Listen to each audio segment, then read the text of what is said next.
생각해 보신 적이 있습니까?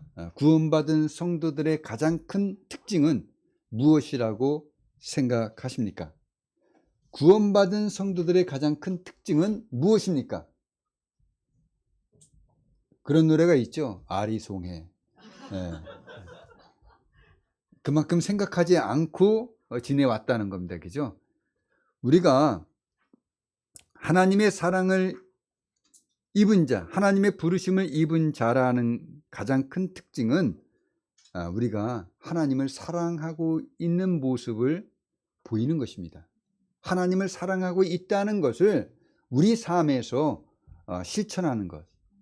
이것이 바로 하나님의 부르심을 받은, 하나님의 사랑을 받은 그런 성도들의 모습이라는 것입니다. 자, 그렇다면은 신자들과 불신자들, 구원받은 자와 구원받지 못한 자들에게서 드러나는 차이점은 무엇이라고 생각하십니까?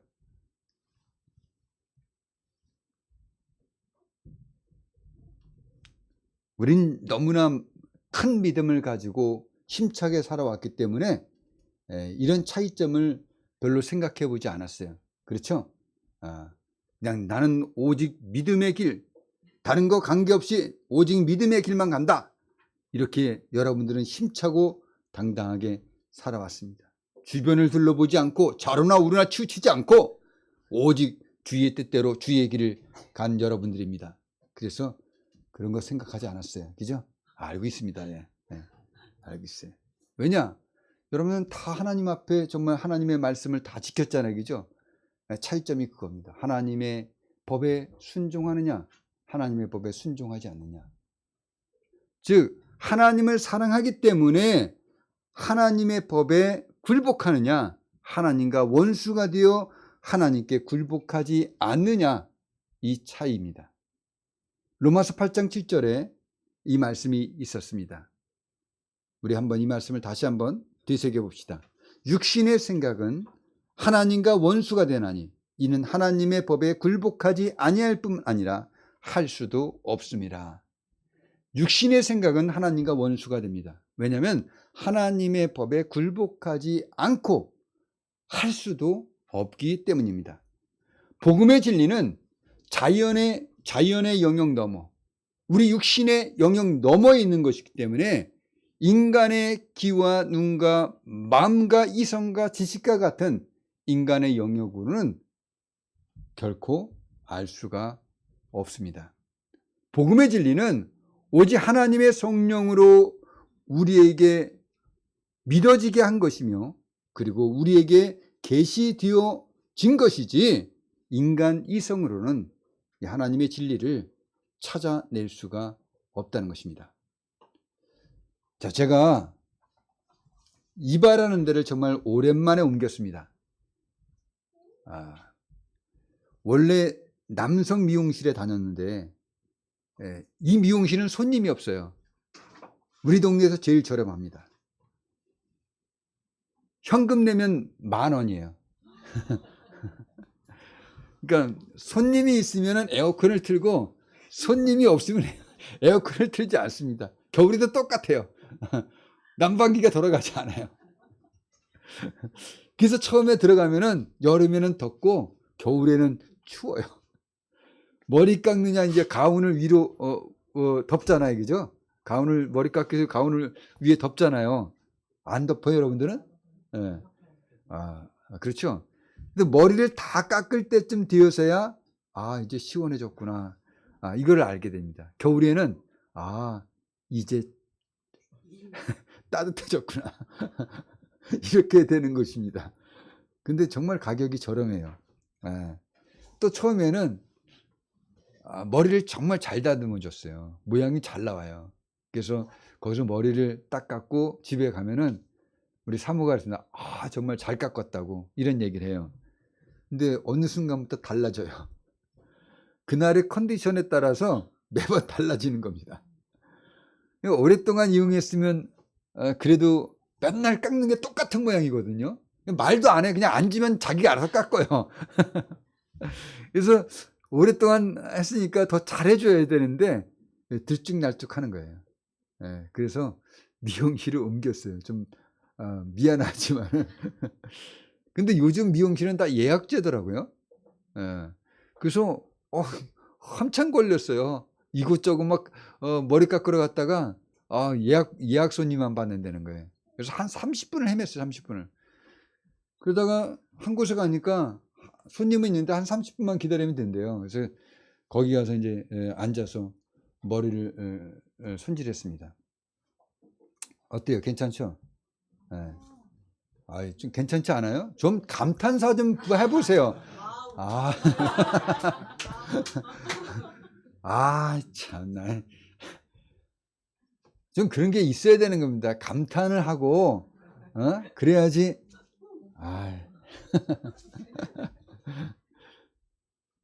근데 이 미용실은, 원장님이라 그래요? 원장님이 여자예요. 근데 이전에 다닐 때는 남자였는데, 머리를 손질하면서 계속 말을 해요. 근데 우리 남자들은 머리 깎으면서 대화를 전혀 안 하잖아요. 그죠? 갖다 대면 돼요. 그죠? 그러면 알아서 다 깎아줍니다. 근데 이날은 집사람이랑 같이 점심으로 닭갈비를 먹었어요. 또 내가 마늘을 좋아하잖아요. 마늘을 막 먹었습니다. 그러니까 마늘 냄새가 입에 날 수가 있어요. 그죠?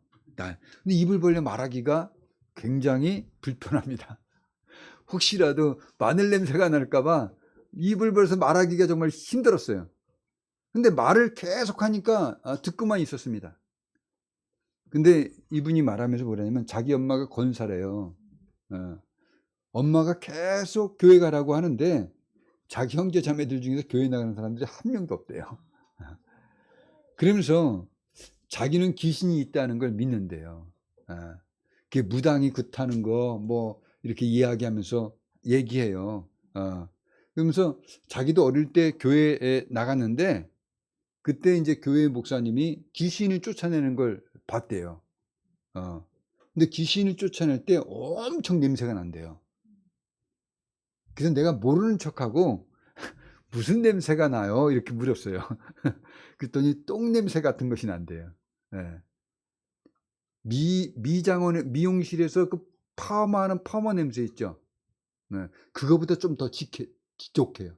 옛날에는 파마할 때 머리 냄새 나는 거 있잖아요. 약품 냄새, 그죠? 그거보다 조금 아주 진합니다. 저도 한번 이 냄새를 맡아봤는데 2시간 동안 나다. 2시간 동안. 2시간 동안. 그래서 그날 교회 온 사람들이 이게 무슨 냄새야? 콩콩콩 냄새를 맡아요. 그렇게 지독해요. 2시간 동안 계속 머물러 있었어요. 자, 그러면서 이 사람이 말하기를 뭐냐면 자기는 그 광경을 보았기 때문에 영적인 존재가 있다는 걸 믿는데요. 그러면서 자기는 더 늙으면은 교회에 나가려고 한다고 합니다. 그러니까 자기가 이제 나이가 들어서 이제 이 일을 그만두게 된다면 교회에 나간다는 거예요. 그러면서 교회에 나가면 노인들이 많이 있대요. 그러니까 노인들이 있기 때문에 대화 상대도 있고 또 계절마다 버스 대절해 갖고 놀러도 가니까 정신 건강에 아주 좋다는 겁니다. 그 혼자 놀러 가기도 뭐한데, 요새 부부끼리 다 같이 안 다닌다면서요. 늙은 사람들은요. 서로 따라다닌다면서요. 그러니까 놀러 가는 것도 같이 놀러 갈 사람이 있어야 되는 거잖아요. 교회에서 한꺼번에 가니까 뭐 내가 어느 곳에 갈까 걱정하지 않아도 되고, 또 다 알아서 해주니까 버스에 몸만 실으면 돼요. 그죠? 얼마나 편합니까? 그러면서 엄마의 소원이 교회에 나가는 건데 지금은 바빠서 못 나가니까 늙어서 일을 할 수 없을 때가 되면 이제 교회 나갈 거랍니다. 그러면서 나보고 영적인 존재가 있으니까 나중에 늙으면 교회에 나가라는 거예요.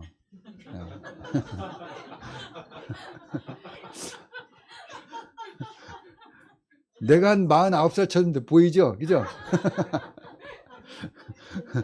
이 미용실 원장님이 내가 처음 갔는데 나를 너무 흐뭇하게 해줬어요.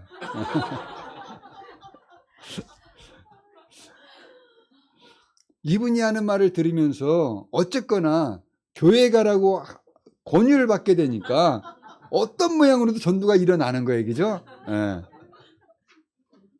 근데 이분이 교회 다녔다고 하고 엄마가 권사라고 하는데 또 귀신을 쫓아내는 걸 자기가 봤다는 겁니다. 그러니까 귀신의 존재를 안 되는 거예요. 믿는다는 겁니다. 근데 기독교의 진리에 대해서는 전혀 알지 못하고 있다는 겁니다. 어떤 영적인 존재가 있다고는 알고 믿기는 하지만은 하나님과 독생자 예수 그리스도의 보혈의 능력에 대해서는 전혀 알지 못하는 겁니다. 그리고 교회 가는 이유를 자신의 구원과 영생에 대한 것이 아니라 자신의 건강과 그리고 교회에서 단체로 여행 다니는 그 놀러 가는 것, 그 노예의 삶을 위한 이유에서 교회를 찾는다는 것입니다. 물론 노인들이 건강하게 노후를 즐기며 산다는 것은 행복한 삶의 한 면이 될 수 있어요. 그죠? 그렇게 사셔야 됩니다. 그렇지만은 교회에 출석해서 각양 프로그램에 참석하고 즐길 수는 있지만 영원한 생명을 주신 하나님과 예수 그리스도를 믿지 않는다면 이 사람은 구원받은 사람이 아니라는 겁니다. 귀신이 쫓겨나는 것을 보고 귀신의 존재를 믿지만 성부, 성자, 성령 삼위일체 되시는 하나님을 믿는다고 말하지 못하는 것은 자신의 죄를 사함받고 영혼을 구원하시는 하나님의 존재와 그 은혜와 사랑의 중요성을 깨달아 알지 못했다는 겁니다. 이렇게 불신자들은 귀신의 존재에 대해서 있다고 믿는다고 하며 때로는 귀신의 힘을 빌려서 자신의 탐욕을 이루려고 합니다. 그렇지만은 이런 악한 영적 존재들을 쫓아내셔서 한 영혼을 자유케 하시는 하나님의 능력과 온 우주 만물과 영적인 존재들을 창조하신 창조주 하나님에 대해서는 알거나 믿어지지가 않는 겁니다. 영생을 주시고자 하시는 하나님의 은혜와 사랑에 대해서는 전혀 알지 못한다는 거예요. 그러니 자신이 영생을 받은 자인지 자신이 구원을 얻은 자인지를 모르는 겁니다. 왜 그렇습니까? 다 자기 자신을 위해서, 자신의 필요를 채우기 위해서, 또 자기중심적으로 생각하고 해석하고 받아들이기 때문입니다. 일반적인 사람들은 모두 자신을 중심으로 생각하고 결정합니다. 그래서 복음을 받아들이는 것도 자신을 중심에 놓고 판단하고 결정하는 것이에요. 우리는 돌밭에 뿌려진 씨의 비유에 대해서 잘 알고 있습니다. 돌밭에 뿌려졌다는 것은 말씀을 듣고 즉시 기쁨으로 받지만 그 속에 뿌리가 없어 잠시 견디다가 말씀으로 환난이나 박해가 일어나면 곧 무너지는 사람을 뜻하는 것입니다.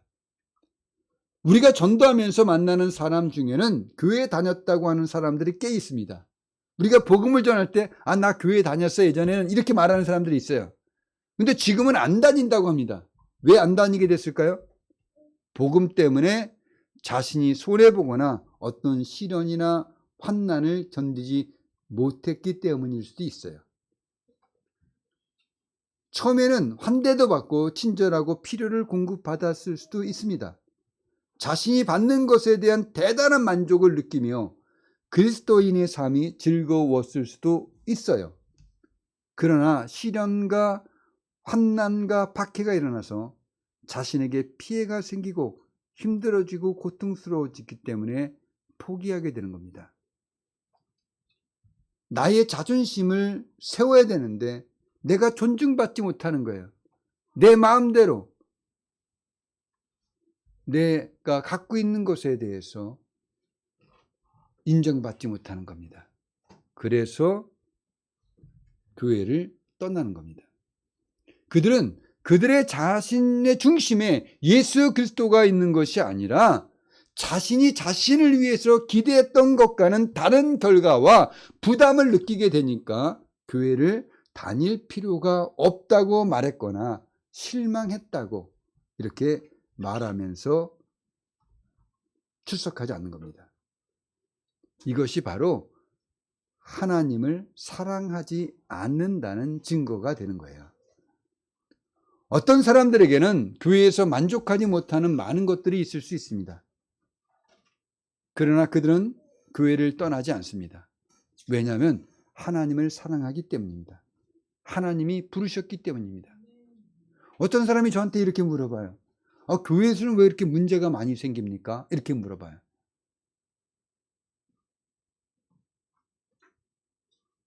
여러분, 교회가 어떤 곳입니까? 사람이 사는 곳이에요. 사람이 사는 곳입니다. 그래서 제가 그랬어요.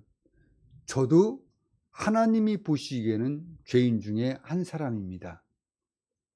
근데 당신은 어떤 사람입니까? 이렇게 물었어요. 여러분, 우리는요, 자기 자신은 볼 줄 모르고 다른 사람의 것만을 보는 경향이 있습니다. 자기의 어리석음과 무지함, 자기의 죄성은 깨닫지 못하고 다른 사람에게서 일어나는 일들은 쉽게 보고 판단한다는 것입니다. 자기 눈에 있는 들보는 깨닫지 못하면서 남의 눈에 있는 티를 지적하는 것입니다.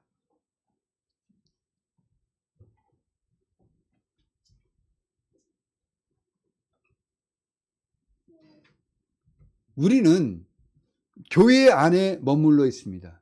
우리 자신이 바로 교회예요. 그래서 주의 몸을 이루고 있는 것입니다.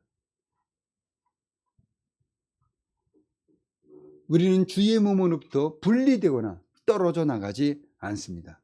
왜? 하나님을 사랑하기 때문입니다.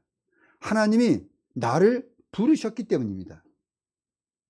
그러나 많은 사람들이 교회를 떠나는 것은 그들 자신을 위하여 베풀어 주신 하나님의 은혜와 사랑을 받고 그 기쁨과 즐거움의 삶을 살려고 하기보다는 자신이 받게 될 지금 당장의 역경과 고통을 피하는 것이 자신에게 더 낫다고 판단했기 때문입니다.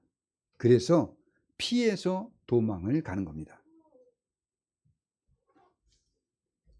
우리는 사랑한다고 말할 수는 있습니다. 누구나 립서비스를 할 수 있어요. 그러나 사랑을 위해서 희생을 치르려고 하지는 않습니다.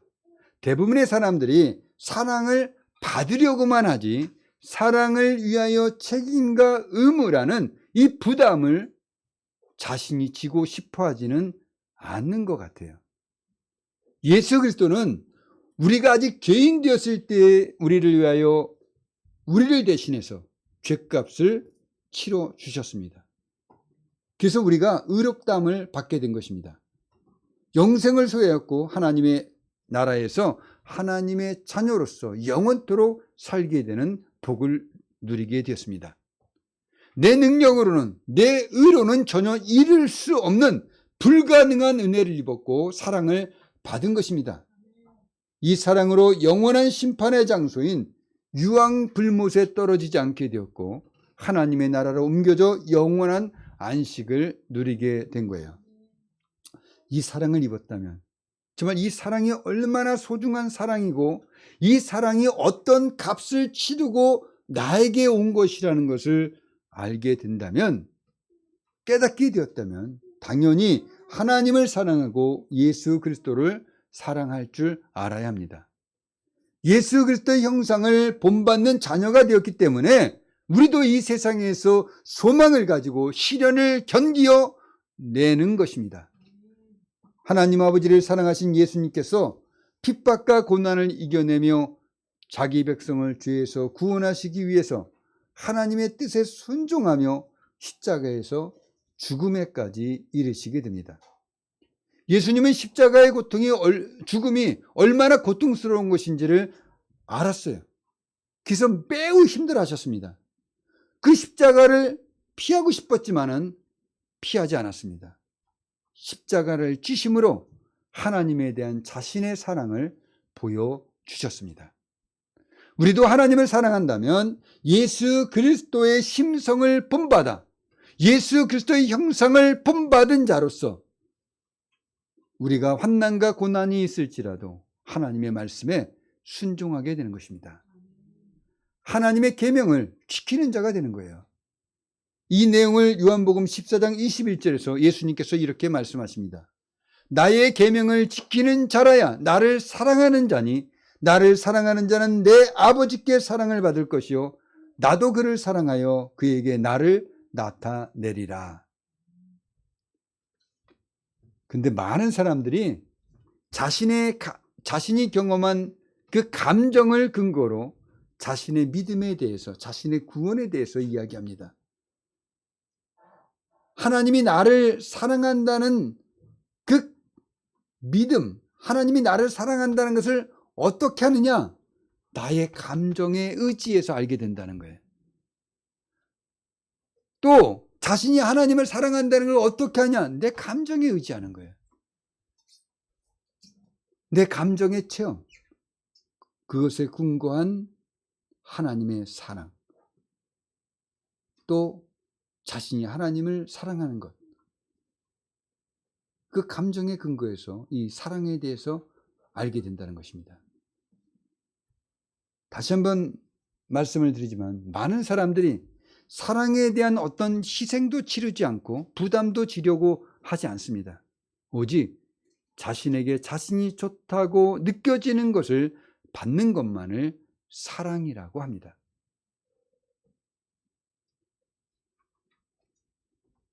아무리 귀신을 쫓아내는 것을 보고 진짜 귀신이 실제한다는 것을 알게 되고 귀신으로부터 자유롭게 된 사람이 누리는 기쁨과 행복을 보게 되었다 할지라도 하나님을 사랑하지 않는다면 귀신이 쫓겨나가는 하나의 현장을 보게 된 것일 뿐이지 초자연적인 것이 자연의 영역을 다스리고 통제하고 있다는 것을 깨달아 알지 못하는 것입니다.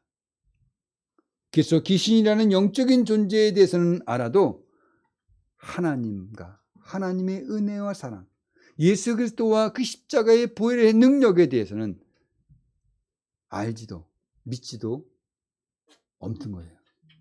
알 수도 믿을 수도 없는 것입니다. 나와 관계된 일이 아니고 나에게 중요한 일이 아니기 때문에 더더욱 알 수가 없습니다. 하나님이 하신 일을 알지 못하는 사람들이 어떻게 하나님의 사랑과 은혜 그리고 그 능력에 감사할 수 있겠습니까?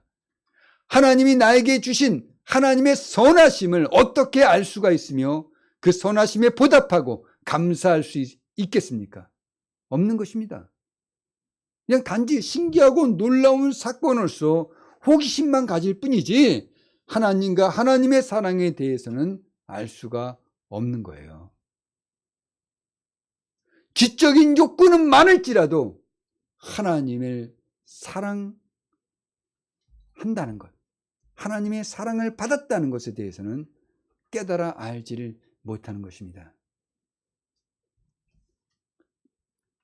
하나님을 사랑한다고 또는 하나님의 사랑을 받고 있다고 생각하고 믿으신다면 감정이 아니라 하나님을 사랑하기 때문에 주의 계명을 지키면서 하나님에 대한 내 의무와 책임을 다하고 있다는 실천적인 증거를 반드시 가져야만 하는 것입니다.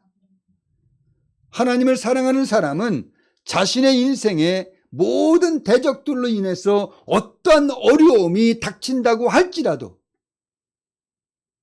또 내가 시험을 받고 있는 중이라 할지라도 시련을 당하고 자전을 겪은 그 일들이 나에게 지금 있다 할지라도 하나님은 나를 사랑하시고 모든 것을 사용해서 손을 이루고 계심을 믿는 증거를 주의 가르침을 지킴으로써 보여주게 됩니다. 이것이 하나님의 사랑한다는 사람의 증거가 되는 거예요. 어떤 고난이 닥쳐와도 하나님의 선하신 기쁜 뜻이 나를 위해서 작동하고 있다는 것을 믿는 겁니다. 하나님은 사랑이십니다. 이 믿음을 내가 어떤 고통을 당하고 있다 할지라도 이 고백을 하는 거예요. 하나님은 사랑이십니다. 하나님은 나를 위하여 선한 일을 이루고 계십니다. 이것이 하나님을 사랑하는 성도들의 태도라는 것입니다. 하나님의 사랑을 입은 모든 성도들에게는 모든 것이 합력하여 선을 이룬다는 것을 알고 어떤 역경을 만난다고 할지라도 여전히 하나님을 사랑하는 사람만이 하나님의 부르심을 입은 사람들입니다. 자, 그렇다면 하나님의 부르심이라는 것이 어떤 것이냐? 하나님의 부르심을 받았다는 것을 어떻게 알 수 있느냐? 성경에서 하나님의 부르심에 대해서는 두 가지 의미로 사용되어지고 있습니다. 하나는 일반적인 부르심이에요. 일반적으로 우리가 거리에 나가서 복음을 전하게 될 때 우리가 전하는 이 복음을 듣는 모든 사람들에게는 일반적인 부르심이 있게 되는 겁니다. 쉽죠? 네. 사도행전 17장에 보면 바울 사도가 아덴에서 전도할 때 아레오바고 가운데에 서서 말하는 가운데 이런 말을 합니다. 알지 못하던 시대에는 하나님이 간구하셨거니와 이제는 어디든지 사람에게 다 명하사 회개하라 하셨으니 이렇게 말씀해요. 이제 모든 사람들에게 복음이 전하여진 시대가 됐다는 것입니다. 어디든지 사람들에게 영생을 얻을 수 있는 진리가 증거되어졌다는 거예요. 예수 그리스도로 말미암아 구원의 은혜가 있음을 모든 사람들이 듣게 되었습니다. 모든 세상 사람들은 청함을 받게 됐다는 것입니다. 이렇게 모든 사람들이 복음을 듣고 청함을 받게 되는 것, 이것이 바로 일반적인 부르심이에요. 그러나 일반적인 부르심을 받은 모든 사람들이 예수를 자신의 그리스도로 고백하지는 않습니다. 어떤 사람들은 교회에 나와 함께 예배를 드리고 있지만은 어떤 사람들은 예수가 자신의 구세주 되심을 믿어지고 어떤 사람들은 믿어지지 않습니다. 살아계신 하나님의 존재를 어떤 사람들은 믿지만 어떤 사람들은 믿지 않습니다.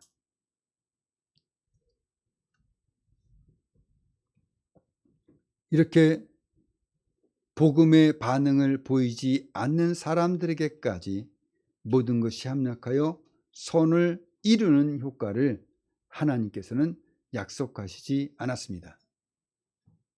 하나님은 하나님을 사랑하는 자, 하나님 뜻대로 부르심을 입은 자들에게만이 모든 것을 합하여 선을 이루어 가신다고 말씀하고 있다는 겁니다. 그렇다면 하나님을 알지 못하는 사람들은 어떻습니까? 하나님의 진노 가운데 있기 때문에 저주를 받아 지옥에 떨어지게 될 운명 앞에 놓여져 있는 사람들입니다. 그러나 효과적인 부르심이 있다는 겁니다. 30절입니다. 또 미리 정하신 그들을 또한 부르시고 부르신 그들을 또한 의롭다 하시고 의롭다 하신 그들을 또한 영화롭게 하셨느니라. 하나님께서 부르시고 의롭다 하시며 영화롭게 하신 은혜를 입은 성도들은 효과적인 부르심을 입은 것입니다. 예수님의 형제인 유다가 쓴 편지인 유다서 1장 1절에 효과적인 부르심에 대한 말씀이 있습니다. 예수 그리스도의 종이요 야고보의 형제인 유다는 부르심을 받은 자 곧 하나님 아버지 안에서 사랑을 얻고 예수 그리스도를 위하여 지키심을 받은 자들에게 편지하노라 이렇게 말하고 있어요. 그리스도의 종인 유다는 부르심을 받은 성도들은 어떤 자들이냐 하면은 이렇게 말하는 거예요. 하나님 안에서 사랑을 얻고 천국의 영광이 이를 때까지 예수 그리스도의 지키심을 받고 있는 자들이다 이렇게 말하고 있는 거예요. 우린 천국 갈 때까지 어떻게 해요? 보증을 받았다 이 얘기입니다. 하나님을 사랑하는 자, 곧 그의 뜻대로 부르심을 입은 자들에게는 모든 것이 합력하여 선을 이루며 천국의 영광에 이르기까지 지킴을 받는다는 거예요. 바울 사도도 자신의 효과적인 부르심에 대해서 로마서 1장 1절에 이렇게 기록하였습니다. 예수 그리스도의 종 바울은 사도로 부르심을 받아 하나님의 복음을 위하여 택정함을 입었으니, 바울 사도는 사도로 부르심을 받아 하나님의 복음을 위하여 택정함을 받았다고 부르심과 사역에 대해서 말씀하고 있습니다. 즉 효과적인 부르심을 받은 성도는 부르심뿐만 아니라 사역을 감당하게 된다는 것입니다. 여러분들은 어떻습니까? 여러분들은 일반적인 부르심 가운데 있습니까? 아니면 효과적인 부르심 가운데 있기 때문에 지옥에서 천국으로 옮겨주신 분들입니까?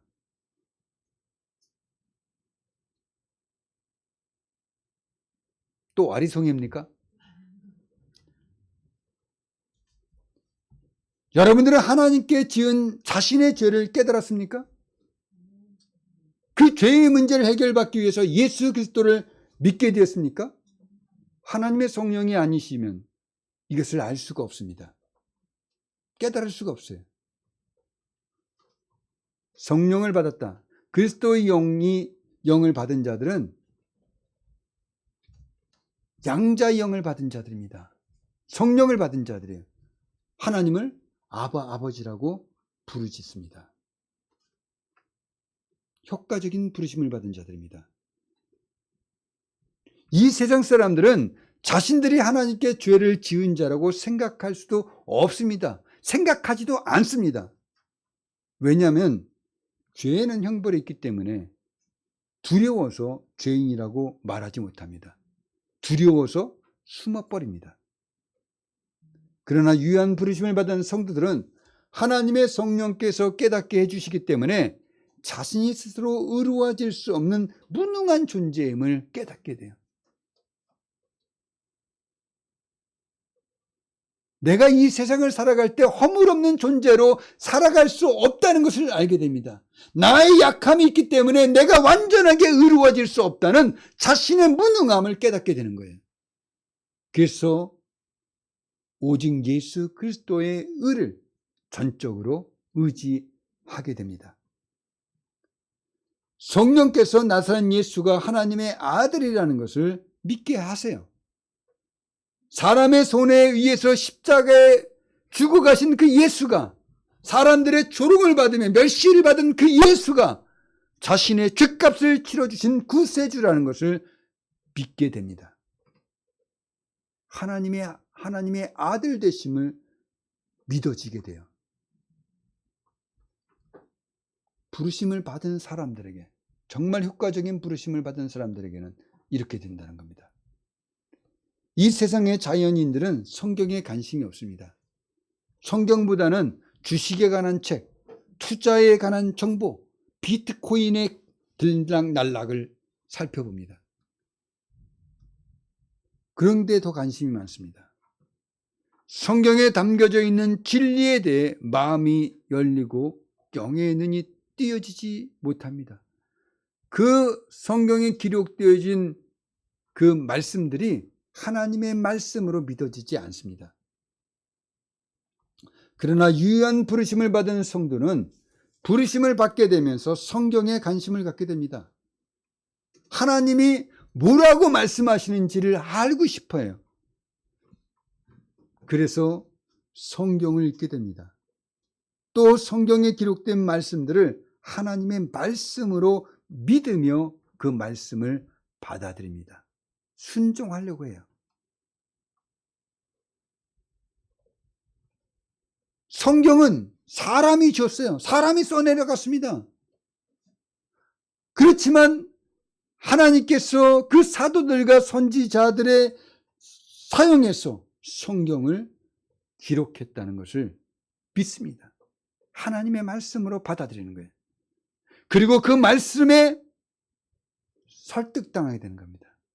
진리로 믿어지게 되는 거예요. 그래서 그 말씀이 그 사람 속에서 역사되어집니다. 데살로니가전서 2장 13절은 이 내용을 이렇게 기록하고 있습니다. 이러므로 우리가 하나님께 끊임없이 감사함은 너희가 우리에게 들은 바 하나님의 말씀을 받을 때 사람의 말로 받지 아니하고 하나님의 말씀으로 받음이니 진실로 그러하도다. 이 말씀이 또한 너희 믿는 자 가운데서 역사하느니라. 성경에 기록되어진 말씀은 하나님의 말씀으로 받아들이는 것. 그 말씀을 하나님의 말씀으로 믿고 그 말씀을 받아들이는 자들에게서 역사하게 되는 것입니다. 그러나 예수를 자신의 그리스도로 믿는다고 하면서도 자신이 지은 죄인됨을 알지도 못하고 또 죄를 뉘우치지도 못하고 자신이 하는 일들만을 앞세우며 자랑하고 자신이 하는 그런 일들을 자랑하고 그것을 구원받은 증거로 내세우는 분들이 계시다면, 이런 사람들은 바리새인이 하나님께 기도하되 자신의 의만을 드러내며 하나님께 기도했던 것처럼 하나님께서 거부하는 사람이 된다는 것입니다. 사랑하는 성도 여러분, 하나님은 여러분의 삶에 들어오셔서 여러분을 간섭하십니다. 그래서 하나님의 사랑을 알게 만드셔요. 하나님께서 여러분에게 선을 행하고 계시다는 것을 믿어지고 보고 느끼고 경험하게 만드십니다. 때로는 여러분들이 마귀의 속임수 때문에, 그리고 여러분 자신의 어리석음과 무지함과 그리고 약함 때문에 하나님의 간섭을 피하여 도망하고 숨고 거부하고 싶지만은 하나님의 사랑은 여러분을 놓아주지 않습니다.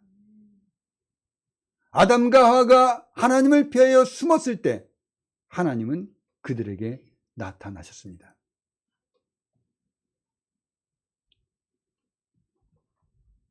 우리가 죄를 누리고 세상에서 행복을 추구하는 삶을 살고자 싶어질 때 우리에게 죄책감이 일어납니다. 정죄감을 갖게 됩니다. 무언가 지금 잘못돼 가고 있다고 생각하게 됩니다. 이런 마음들이, 이런 생각들이 저절로 일어나는 것이라고 생각하십니까? 아닙니다. 하나님께서 간섭하고 계시는 것입니다. 내가 지금 잘못 나가고 있구나, 이것을 알게 하는 것은 내가 아니라 하나님께서 가르쳐주고 깨닫게 하시는 거예요. 간섭하고 계시는 것입니다. 왜 그렇습니까? 하나님의 부르심을 입은 자들에게는 모든 것이 합력하여 선을 이루어 가시기 때문입니다. 하나님은 우리에게 지대한 관심을 가지고 일하고 계십니다. 여러분들에게 고난이 와도, 환난이 닥쳐도, 시험을 받아도 예수를 붙들고 계십니까? 하나님께 기도하고 계십니까? 말씀을 읽으면서 하나님의 뜻을 구하고 있습니까? 여러분들은 효과적인 부르심을 받은 성도입니다. 구원받은 하나님의 자녀들입니다. 여러분들의 죄를 깨닫고 이 죄를 여러분 스스로가 해결할 수 없는 무능한 존재임을 인정하십니까? 예수가 하나님의 아들이심을 믿습니까? 예수 그리스도께서 나의 죄를 사해 주시기 위해서 십자가에서 죽으시고 3일 만에 부활하시고 영원히 사심을 믿습니까? 그러면 여러분들은 효과적인 부르심을 받은 분들입니다. 여러분들이 하나님부터 징계를 받아 10년 깊은 곳까지 상함을 받았다 할지라도, 여러분들에 대해서 좋지 않은 일들에 대해서 말하는 것을 들었다 할지라도 하나님께서 여러분에게 선한 일을 하시고 계시고, 그리고 하나님께 감사를 드리며 여러분 자신을 하나님께 복종시켜 겸손하게 주를 섬기는 일을 계속해서 이루어 가신다면, 하나님의 가르침을 따라 여러분이 그 지켜가는 삶을 살아간다면 여러분들은 효과적인 부르심을 받은 분들이에요. 이런 여러분들에게 오늘 본문 30절 말씀이 또 미리 정하신 그들을 또한 부르시고 부르신 그들을 또한 의롭다 하시고 의롭다 하신 그들을 영화롭게 하셨느니라. 이미 우리는 어떤 자들이 됐습니까? 영화로운 자. 우리는 부름을 받았고 또 우리는 의로워졌고 또 우리는 영화를 이미 받은 자라는 이 약속의 말씀이 여러분들에게 적용되어지는 것입니다. 기도하겠습니다.